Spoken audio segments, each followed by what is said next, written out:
I colli iberici sono appunto un sollevamento della terra dovuto alla pressione magmatica senza avere una vera e propria eruzione, pertanto abbiamo una arenaria, una roccia arenaria che si è elevata e ha portato un limo argilloso rosso sopra, e questo territorio riteniamo, non solamente noi, che sia eccellente per quello che riguarda la produzione di vini rossi, in particolare vitigni bordolesi che hanno trovato qui una zona di elezione ancora nell'Ottocento. Questa è la più antica zona di produzione di Cabernet Merlot e soprattutto di Carmenere dal metà dell'Ottocento, dovuto agli emigranti che rientravano dalle varie peregrinazioni che facevano a quell'epoca di grande povertà in Francia. E si è consolidata la produzione soprattutto di Carmenere, che poi si è diffuso in tutto il Veneto, fu confuso con il Cabernet Franc per molto tempo e adesso finalmente ha ritrovato il suo nome originale, la sua vera identità, che aveva perso in Italia come in Cile. È una storia lunga, comunque è affascinante la storia del Carmenere, questo antico vitigno che ha origini dalmate e che si diffuse nell'impero romano, poi finì a Bordeaux e adesso in Europa c'è solamente qui. E il nostro progetto del vino rosso è principalmente Carmenere. Noi qui adesso possediamo circa 26 ettari, di cui la gran maggioranza è Carmenere, e da quando siamo arrivati sui colli iberici abbiamo piantato esclusivamente Carmenere. Pertanto siamo forse gli unici produttori importanti, ci sono ancora dei produttori in giro, ma che hanno un progetto sul Carmenere, che stanno iniziando a fare girare questo vitigno che noi riteniamo unico nel suo genere, questo vino ovviamente che si ottiene per tutto il mondo, e nessuno sa che in Italia si produce anche del Carmenere, quindi è una bella cosa nuova, che però per noi non è semplicemente una cosa nuova, è un progetto per la vita. Il nostro grande progetto è riuscire a produrre un grandissimo Carmenere che entri nel novero dei migliori vini, ecco.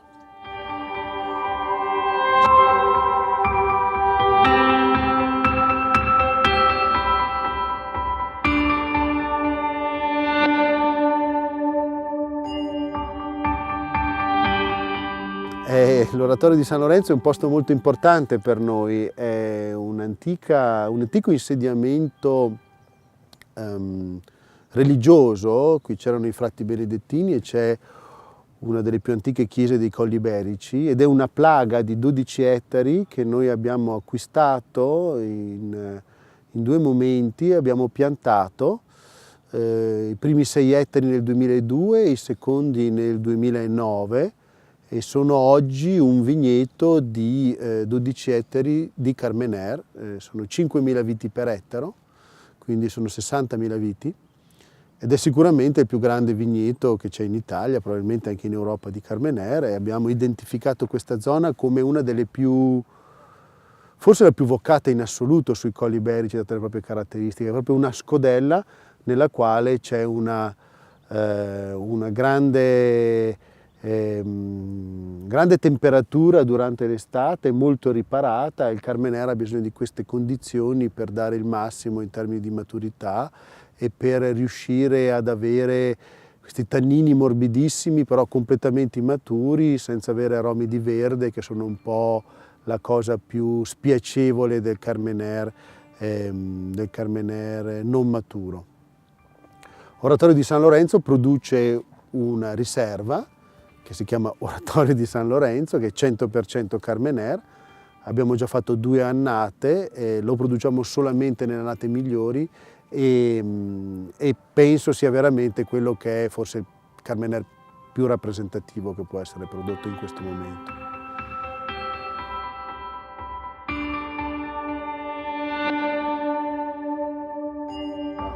E allora, soprattutto negli ultimi anni, abbiamo premuto molto sull'acceleratore per andare ad un'ottimizzazione di tutti quegli aspetti che dovrebbero e che già stanno cominciando a dare dei grandissimi risultati: la gestione del suolo, dell'erba, la potatura della vite, la riduzione della vigoria, e essendo in zone fortemente vocate sia sulle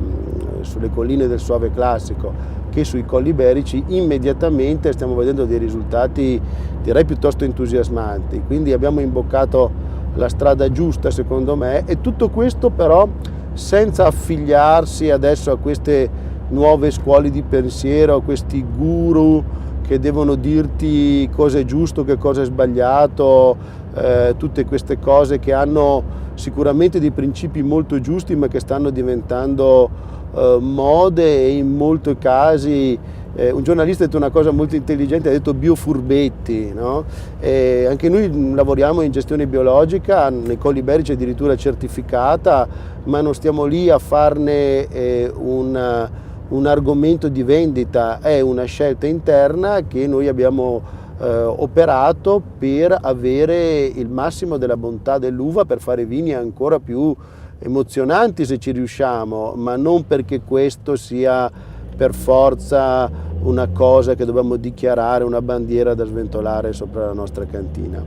Io credo molto nell'understatement, in questa situazione in cui uno deve fare e tacere e poi lasciare a chi beve la scelta.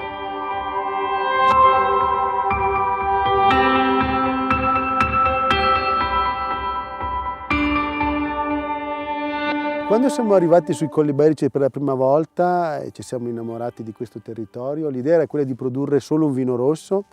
da un'unica azienda. Siamo riusciti ad acquistare questa proprietà, l'Onigo, e questa è una proprietà che è stata da poco piantata a Cabernet Sauvignon, quindi c'erano circa 4 ettari di Cabernet Sauvignon, e abbiamo immediatamente piantato un ettaro di Carmenère.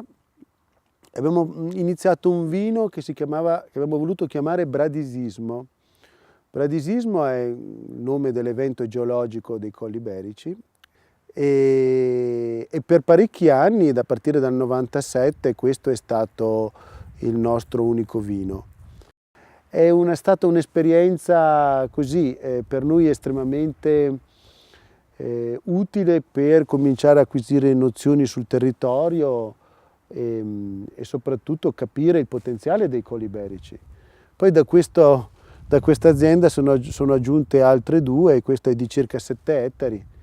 Il totale della proprietà adesso è circa 26, quindi è partito tutto quasi come un gioco, come un hobby, come un vino rosso da aggiungere ai nostri bianchi, e invece è diventata un'azienda di grandezza simile a quella del bianco, con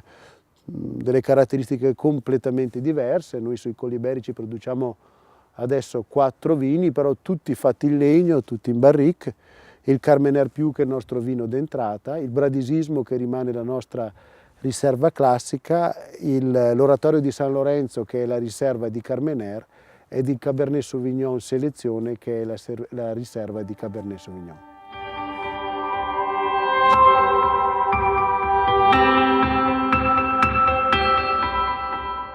Ci troviamo qui nel mezzo del vigneto di Cabernet Sauvignon, da cui produciamo il vino Bradisismo.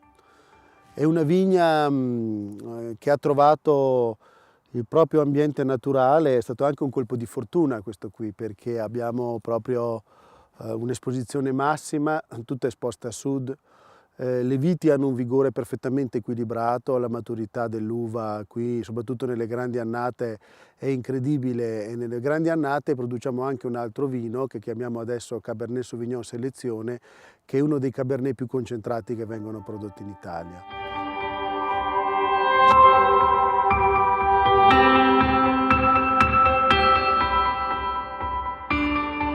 Io credo ancora molto all'assaggio alla cieca, nel senso che è solo quello che ci dà veramente il tono della nostra produzione. Il risultato deve essere che noi siamo in grado di produrre dei vini che poi rimarranno nel tempo come filosofia, cioè in ultima analisi arrivare ad una produzione sostenibile vuol dire sicuramente oggi abbracciare tutte quelle che sono le tecniche viticole, il biologico certamente, tutte queste bellissime cose che ci permettono di sostenere la produzione nel modo migliore, ma anche sostenere la bontà del vino, perché se per fare tutto questo produciamo vini che puzzano, la maggior parte purtroppo sono in queste condizioni, tanti vini assolutamente che in un assaggio alla cieca verrebbero scartati, e questa situazione non è sostenibile. Quindi per me fare vino oggi vuol dire essere sostenibili in tutto e in ultima analisi fare vino molto buono, produrre bontà che sia percepibile dalla gran maggioranza dei bevitori.